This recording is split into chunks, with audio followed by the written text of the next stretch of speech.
hi, I didn't see you there. My name is Bliss Foster. Welcome back to the 9th installment of my ongoing series exploring every runway show by Maison Martin Margiela that Martin Margiela was involved in. We have an absolutely incredible runway show to look at today, and a very risky one from a business standpoint. Spring-summer 1993 was one where they maybe took the biggest risk as far as their format for the runway show that they have done so far. A theater company in Paris was closing its doors permanently and was selling all of its assets. One thing they actually put up in the paper in an advertisement was a lot of costumes. The Maison bought all of them and promptly got to work with their new collection. I often reference the Women's Collections book because this has been the source for a lot of the actual tangible information about the clothes that we can't really find in the photographs or even in the video of the runway itself. And every once in a while this book has a shining beacon of good writing, and I am going to read here a couple of sentences. Here they are quoting from the Elle magazine review of this Maison Martin Margiela show,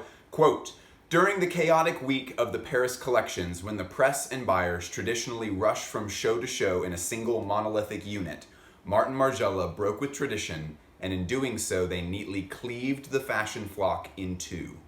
The unpredictable designer, consistent only in his unorthodoxy, daringly staged two shows in different parts of the city at the exact same time."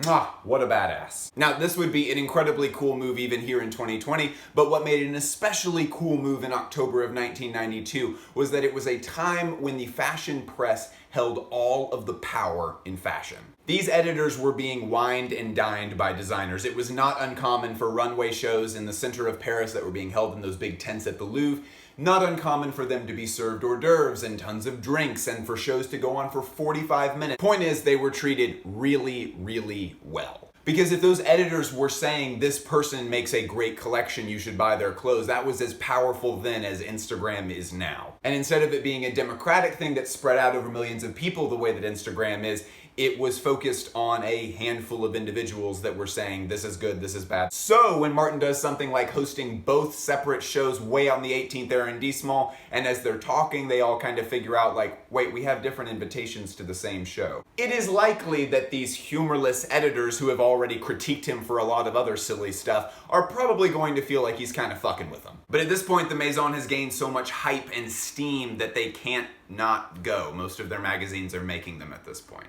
All right, so we have two separate shows. We have the black show and we have the white show. They're being held relatively close to each other, but they are being held at the exact same time. The white show is being held at an abandoned hospital, and the black show is being held at a garage of a property that used to be owned by the polymath Boris Vian. He was in like a lot of plays, and he was in movies, and he was a novelist, and he was a poet, and he was a critic. He was a lot of different things. If you look at the clothes from these two separate collections together, it does look like the same collection. It's not like they were designing two totally separate things.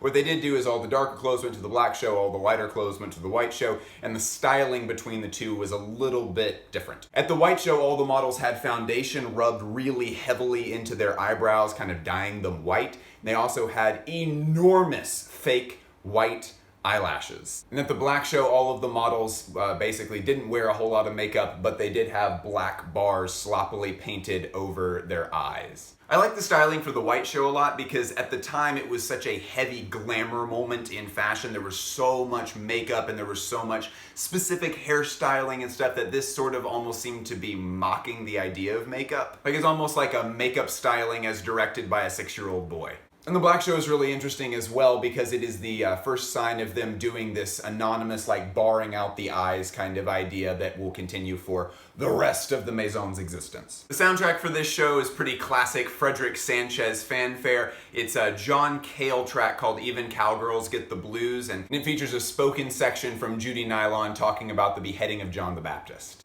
Too chaste to be true. Salome, on the other hand, daughter of Babylon, had never been refused. Nothing. So, when the Baptist maligned her, the more he maligned her, the more she wanted to reach down and just take his lips and kiss him. When he refused, she was furious. She said, "Hey, listen, Baptist, you want your head on a platter?"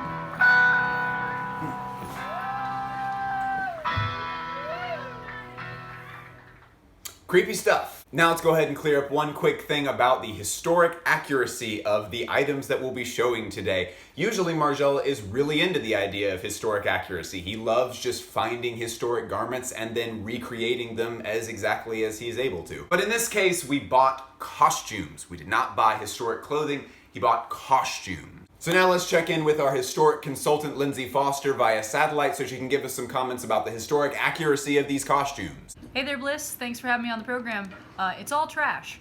Thank you so much, Lindsay. So yeah, on a scale of 1 to 10, this score's not very accurate. But it will be interesting to see how they use this breaking of their streak of historic accuracy to better tell the story of the Maison. Okay, let's start. Hey, did you know that I have a Patreon now? And it's crazy because I actually love making these videos and I would really like to make them faster for everyone. I can only do that if I have less time that I need to be working, and the only way that can happen is if I have money. So please support my Patreon. You honestly won't be doing me any favors with that because you will get access to the private Discord server where there's a bunch of incredibly cool people just talking about fashion all day.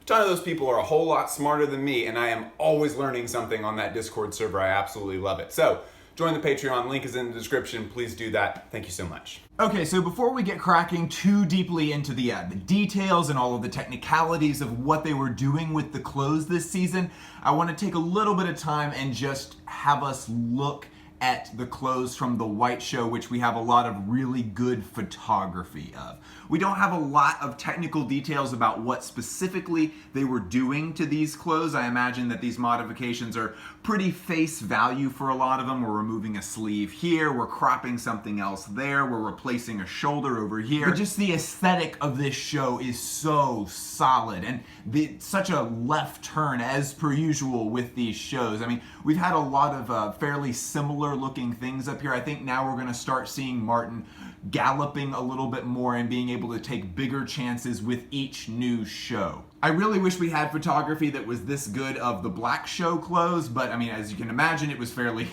dark in that room, and the clothes themselves were all very darkly colored. But for this one, we really get to hone in on the details of the way the clothes are shaped and the way the shoulder and the stitching and all of the little details are done. And I just wanted us to take a little bit of time and actually look at this stuff. I'm often really surprised when the Maison hits on a really good idea like this one, finding used costumes that already have a big story, a whole life that they've already lived, and then recreating them into a fashion collection. I'm always really surprised that they don't recycle that idea a whole lot more. And I mean, this seems to be the one time that they did this whole thing for a collection, and then as usual, they dropped it and moved on. Always a great deal of pressure on the design team and on Martin himself to completely start from ground zero conceptually and to build the thing up from scratch. But yeah, absolutely beautiful stuff here and some really great photography that I'm super thankful for. So we can see right away that models are not being given a standard hairstyle for these shows anymore.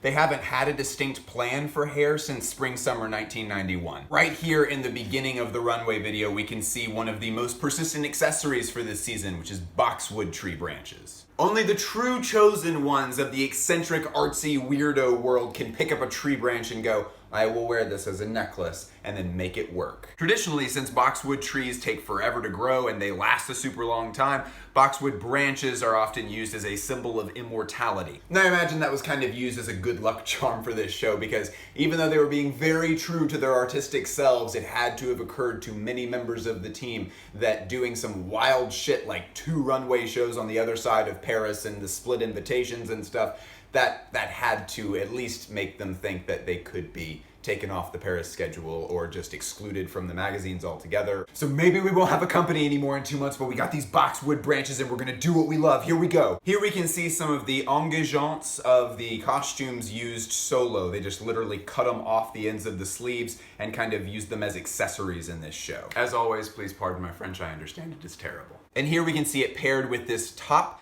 Some of the dresses that they had from the costume haul were damaged, and so they would cut the skirts off of those dresses and then just use the top and the sleeves together and just use it like a shirt. Additionally, it would have been pretty easy for them to install a Margiela shoulder onto this one, but they've chosen not to. Like in the last episode, we kind of saw that they were moving a little bit away from the Margiela shoulder. Not because I think they're going to stop doing it, but just more in a we don't have to do it every time kind of way. Here we can see an example of the extra lengths of belts that they had. I mean, in just about every single look, we see these waist cinching belts. And when they had extra material from those belts, they were reused as toe rings. We also see the introduction of a new silhouette from Margiela. It's a wide men's suit that's been tailored to fit the tiny models through the shoulder, but the rest is left untailored. And here we can see that the Margiela shoulder hasn't been left behind at all. It appears here in this very jacket.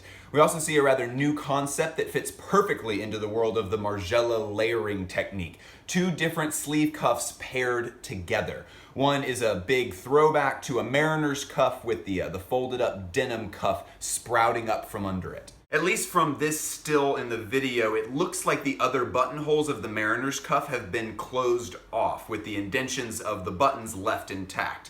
This could be another example of the house showing their customers how to style their clothing, kind of inviting them to find their own cool cuffs or sleeves to show underneath. Alternatively, the denim cuffs could be separates that have been sewn just out of view past the mariner cuff opening.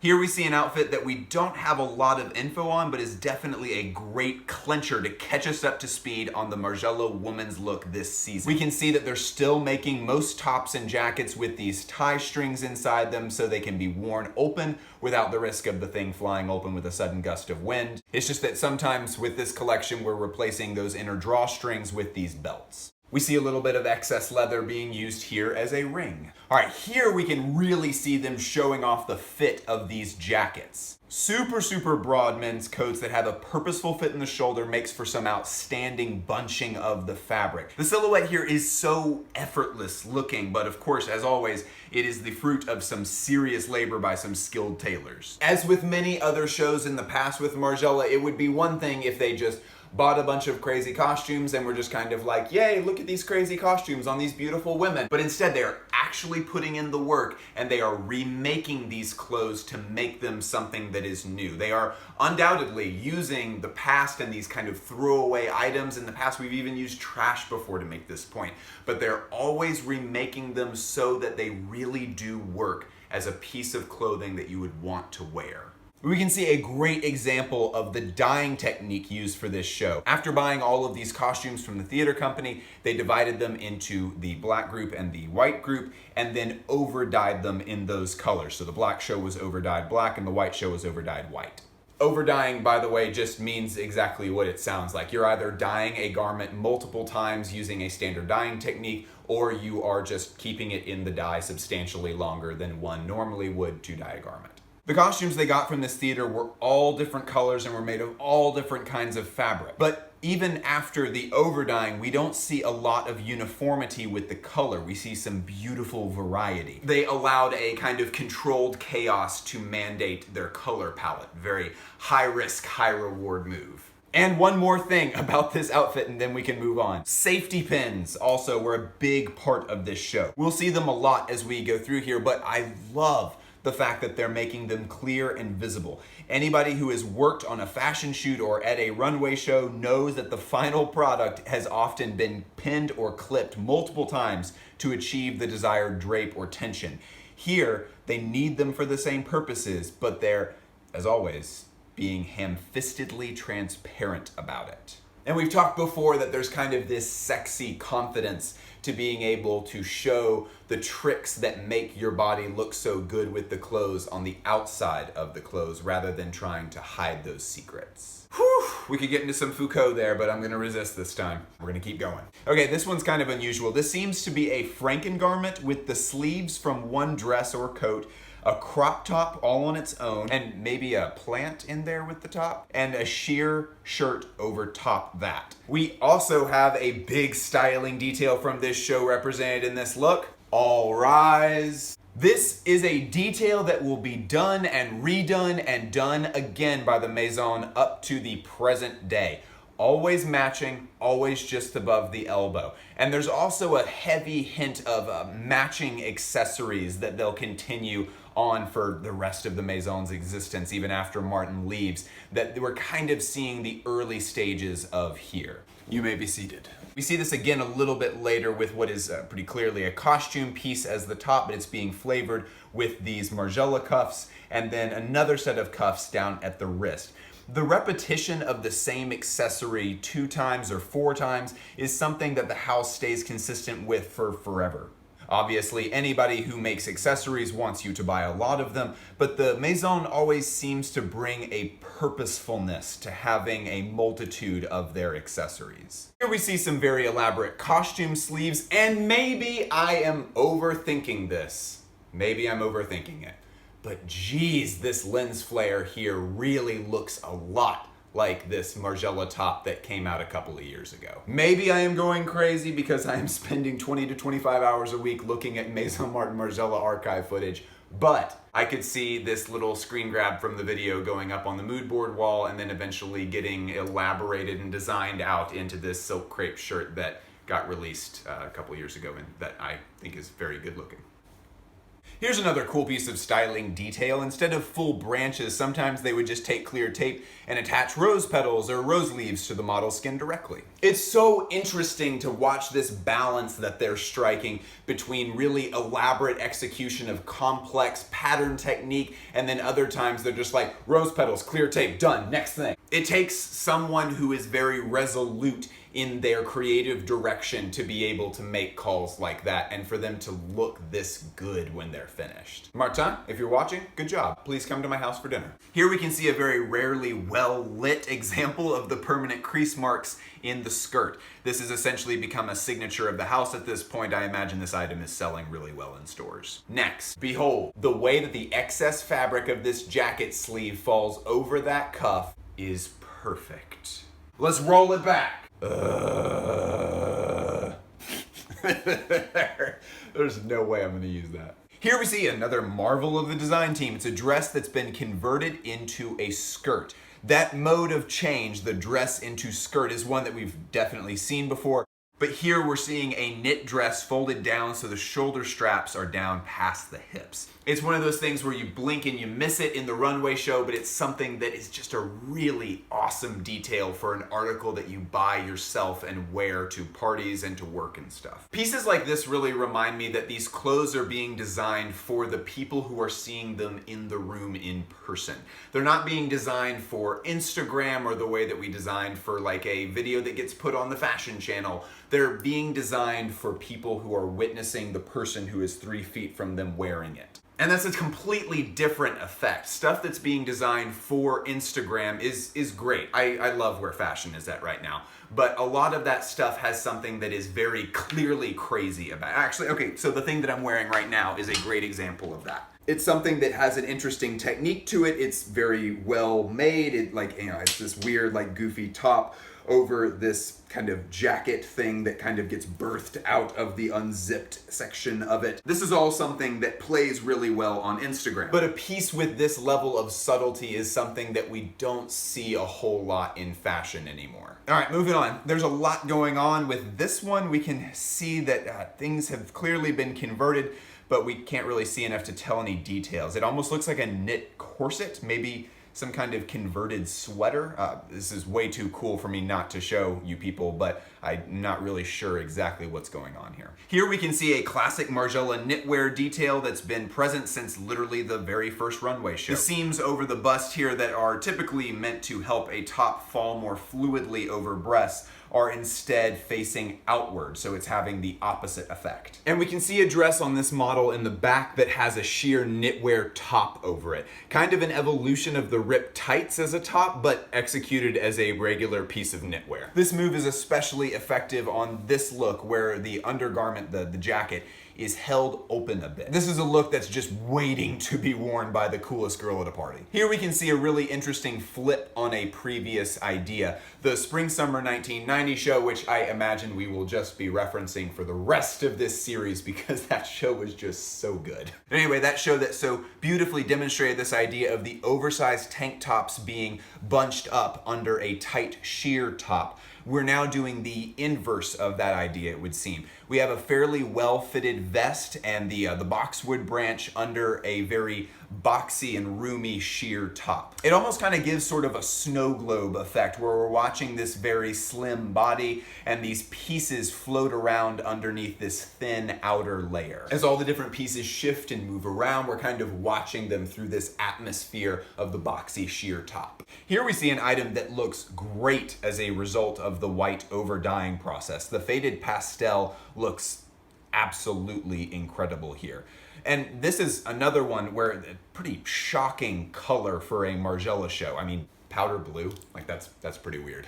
Very bold choice, but again, the palette was not selected by specificity and by the group deciding on what specific colors they were going to get. Instead, the team selected a process and that process selected the colors. So they dyed those garments with a specific technique and then they used whatever that process gave them in return. Here's something that they seem to focus on for a good bit in the video, but we can't really tell what it is. It's a watch, maybe, or maybe an early rendition of the legendary hospital bracelet. I really can't tell what specifically this is. The hospital bracelet would be a decent theory. You can kind of see the multiple rivets that go in a hospital bracelet here, kind of. But I mean, also the white show was taking place at an abandoned hospital. Here we see a hussar jacket that's been converted into a vest and worn under a blazer. And if this is not just the coolest look, I don't know what is. When the show concluded at the white show, all of the models came out and held up lighters like they were at a concert. And when the black show concluded, all of the models emerged and held up sparklers. That's it. That's all we got for this week. Thank you so much for joining me. Please reach out to me on Instagram to say hi. If we haven't met yet, I would really enjoy having a brief conversation with you. Literally, all you have to do is say hi, and I will start a conversation with you, because I actually really do like talking to all of y'all. Please support my Patreon so that I can make more of these videos. I love doing this. I am in my happy place. I am in my mode. I'm doing what I love right now, and I want to do it more, and I want to give you more. So please support me on Patreon. I love you unrequitedly. Goodbye.